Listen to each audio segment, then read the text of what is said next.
সংগ্রামী বন্ধুগণ, আমি মনে প্রাণে বিশ্বাস করেছিলাম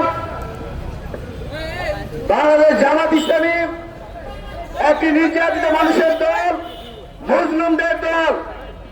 কিন্তু গতকাল আমরা দেখতে পেয়েছি কুষ্টিয়ায় ছাত্র অধিকার পরিষদের নেতা কর্মীদের পায়ের রোগ কেটে দিয়ে তারা প্রমাণ করেছে জামাত ইসলামী এখন মজলুমদের দল নয়, তারা একটা তালিমের দলে রূপান্তরিত হয়েছে। আমরা দেখেছি যে যার স্মরণে স্বপনে যিনি 16 কোটি মানুষকে আহ্বান করেছেন উন্নয়নের জন্য, শেখ হাসিনা তার জননী হিসেবে আখ্যা দিয়েছেন, যার 14 গোষ্ঠী আওয়ামী লীগ করেন, সেই আমির হামজা বলেছেন গণ অধিকার পরিষদ নাকি আর বাংলাদেশে অবস্থান করছে না, গণ অধিকার পরিষদ থেকে হারাই গেছে, গণ অধিকার পরিষদকে রেখে আর খুঁজে পাওয়া যাচ্ছে না। আমি স্পষ্ট বলতে চাই, বাংলাদেশে কি ছাত্র অধিকার পরিষদ কি বেঁচে আছে? গণ অধিকার পরিষদ কি বেঁচে আছে?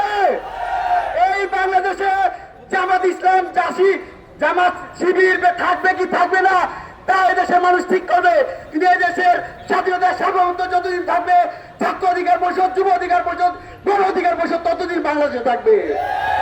তার সেই অর্বাচীন অখ্যাত মুফতি আমির হামজার সেই বক্তব্যের প্রতিবাদে ছাত্র অধিকার পরিষদের নেতা কর্মীরা শান্তিপূর্ণভাবে কুষ্টিয়ার সদরে প্রোগ্রাম করছিলেন। সেই প্রোগ্রামে আমির হামজা তার সাথে দেখা জামাত শিবিরের চেলাপড়া দিয়ে, গুন্ডাদের দিয়ে, লাঠি সোটা রামদা দিয়ে ছাত্র অধিকার পরিষদ সরকারি কুষ্টিয়া কলেজের সভাপতি নগদ নিয়ে এলো হার না মানা হার অফার। সর্বনিম্ন 10,000 টাকা রেমিটেন্স নগদে পাঠালে থাকছে স্বর্ণের হার জেতার সুযোগ। সুহানকে তার নাকের হাড় ভেঙে দিয়েছে, তার হাত ভেঙে দিয়েছে কলেজ শাখার সাধারণ সম্পাদক মহাদিসকে। তাদের যে চিরাচরিত চরিত্র, আমরা ভেবেছিলাম যারা শিবির হয়তো 71-এর তাদের যে ক্যারেক্টার ছিল সেখান থেকে তারা সরে এসেছে, তাদের যে রক্ষার ইতিহাস ছিল সেখান থেকে তারা সরে এসেছে। কিন্তু আমরা অত্যন্ত বৈতানের সাথে দেখতে পেলাম সেই মহাদিসকে তারা রক কাটার উদ্দেশ্যে তার পায়ের গোড়ালি কেটে দিয়েছে, 2টি রক কেটে দিয়েছে।